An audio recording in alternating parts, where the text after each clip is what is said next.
কালীগঞ্জে by ইলেকশনের গণনার দিনেই কিভাবে ভোট হয় আমাদের রাজ্যে, কিভাবে ভয় ভীতির সঞ্চার করা হয় এবং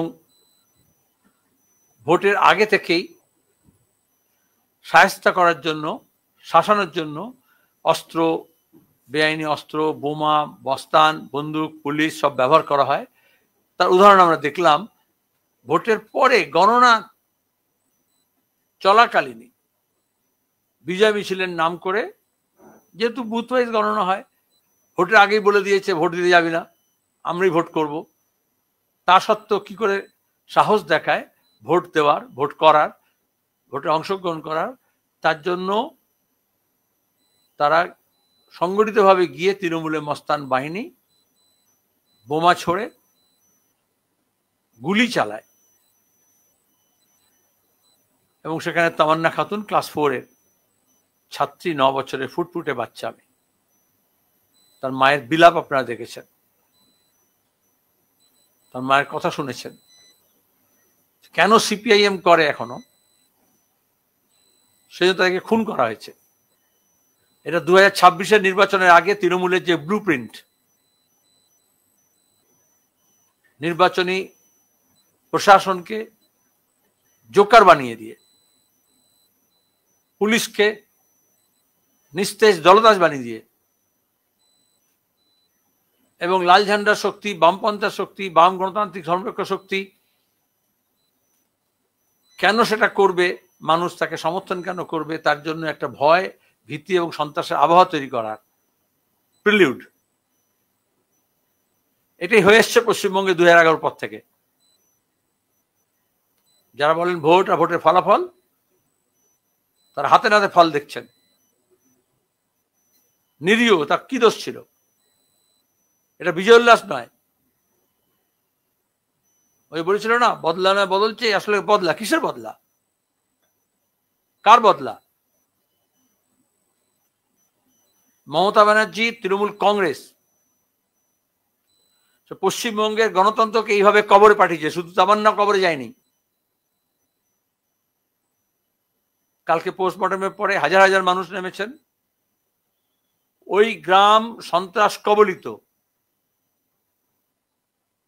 পুলিশ এত নির্ভেজাল মিথ্যা কথা বলে। মমতা ব্যানার্জি পুলিশ, রাজ্য পুলিশের টুইটার হ্যান্ডেলে ঘটনার দিনে প্রথমে বলা হলো বোমার আঘাতে মৃত্যু। দলের তো নাম বলবে না। 10 মিনিটের মধ্যে টুইটার হ্যান্ডেলে, সেম হ্যান্ডেলে ওয়েস্ট বেঙ্গল পুলিশ, রাজ্য পুলিশ বোমা শব্দটা তুলে দিল। কালকে যে এফআইআর হয়েছে, তামান্নার মা এফআইআর করেছেন যে পুলিশকে তার মন্তব্য প্রত্যাহার করতে হবে। কোন একটা অ্যাক্সিডেন্টালি স্প্রিন্টার লেগে গেছে। পুলিশের সর্বোচ্চ প্রশাসন তাহলে যুক্ত, ওই থানাটা পরিচালনা করে তৃণমূলের লোকেরা। অনেক রকমের আয়ের হিসেব আছে ওখানে। এরকম বেশ প্রত্যেকটা জেলায় একটা মুক্তাঞ্চল আছে তৃণমূলের, যেখানে কোনো বিরোধী কণ্ঠ থাকবে না, কোনো লাল ঝান্ডা থাকবে না। আর এখনো যারা দুঃসাহস দেখাচ্ছে, এত সন্ত্রাস, জেল, জরিমানা, মিথ্যাচার, ধর্ষণ, খুন, তারপরেও তাদেরকে কিভাবে শায়েস্তা করতে হবে, এটা মমতা ব্যানার্জির ব্লু প্রিন্ট। দেখুন, বিজেপি একটা কথা বলছে না, নির্বাচনে ছিল বিরোধী দলের কথা বলা হয়। ত্রিপুরায় তাই করছে বিজেপি। এটা আরএসএস এর ব্লু প্রিন্ট, যে সেকু মাকুদের শেষ করতে হবে। প্রত্যেকটা ঘটনায়, সে সন্ত্রাসবাদ হোক, যুদ্ধ হোক, দেখবেন বিজেপি তৃণমূল একসঙ্গে হয়ে যায়, মার্চ করে যায়। যে ধর্মনিরপেক্ষ শক্তি, বামপন্থী শক্তি কেন থাকবে? নির্বাচনে আগে ইলেকশন কমিশনের নির্দেশ থাকে বোমা, বন্দুক, বেআইনি অস্ত্র শস্ত্র এসব উদ্ধার করতে হবে। আর যারা এই ধরনের বিপদ আপদ তৈরি করে, সন্ত্রাস করে, খুনোখুনি করে, ক্রিমিনালস, প্রফেশনালি ক্রিমিনালস, মাতব্বর, তাদেরকে আগে থেকে প্রিভেন্টিভ ডিটেনশন করা ধরে নেওয়া হয়, অ্যান্টিসিপেট করে। তাহলে পুলিশ স্যানিটাইজ করেনি। আমরা নির্দিষ্ট অভিযোগ করেছিলাম, ভোট শুরুর পরেও ওই এলাকার, ওই বুথ, ওই গ্রামের নামে নির্বাচনী প্রশাসনকে জানানো হয় যেখানে বোমা মজুদ আছে, শায়েস্তা করছে, ভয় দেখাচ্ছে। তাও ইলেকশন কমিশন, রিটার্নিং অফিসার কোনো ব্যবস্থা নেননি। এসডিওকে বলা হয়েছিল, কোনো ব্যবস্থা নেননি। কে দায়িত্ব নেবে? তাহলে বকরি থেকে শুনে আসছি যত বেআইনি অস্ত্রশস্ত্র আছে, অস্ত্র কারখানা আছে, বোমা আছে, সব উদ্ধার করতে বলা হচ্ছে পুলিশকে। প্রত্যেক ভোটের আগে পুলিশেরা রাউন্ড আপ করে কিছু, কাকে ধরে? বিরোধীদেরকে। তাহলে কেন ধরেনি? আর তারপরে নেম এফআইআর হয়েছে, এখনো 4 জন গ্রেপ্তার হয়েছে, বাকিরা গ্রেপ্তার হচ্ছে না কেন? গতকাল সিপিএম এর তরফ থেকে, পরিবারের তরফ থেকে সময় দেওয়া হয়েছে, এসপিকে বলা হয়েছে, ডিএমকে বলা হয়েছে, আগামী 28 তারিখে দুপুর 3:30টার সময়, 3টের সময় আমরা যাব, ওখানে প্রতিবাদ সভা হবে ওই কালীগঞ্জে। সেখানে মীনাক্ষী মুখার্জি, আমি এবং অন্যান্য নেতারা উপস্থিত থাকবেন। তারপর একটা বামফ্রন্টের প্রতিনিধি মণ্ডল যাবে ওখানে। রাজ্য জুড়ে প্রতিবাদ সংগঠিত হচ্ছে। সব অপরাধীকে গ্রেপ্তার করতে হবে,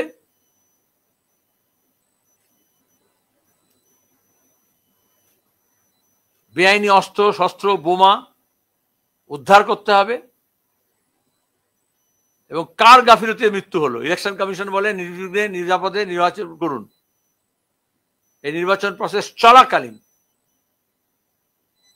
এর আগেও খুন হয়েছে, পঞ্চায়েত নির্বাচনে খুন হয়েছে, এটা তো রাজ্য কেন্দ্রীয় নির্বাচন কমিশন। তাহলে কেন দায়িত্ব নেবে না?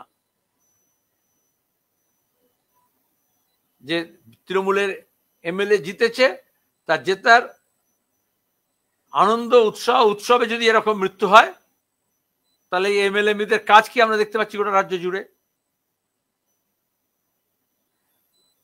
আমরা রাজ্যের গণতন্ত্রপ্রিয় মানুষ, শান্তিপ্রিয় মানুষ, যারা এই জঙ্গল রাজকে উৎখাত করতে চায়, সবাইকে আহ্বান জানাচ্ছি প্রতিবাদে সোচ্চার হওয়ার জন্য।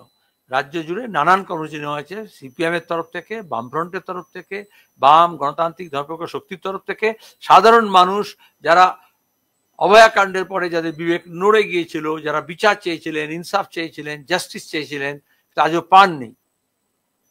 এরকম শত শত মেয়েদের, শিশুদের ওপরে অত্যাচার হচ্ছে, খুন হচ্ছে, তার প্রতিবাদ সংগঠিতভাবে করার আহ্বান জানাচ্ছি।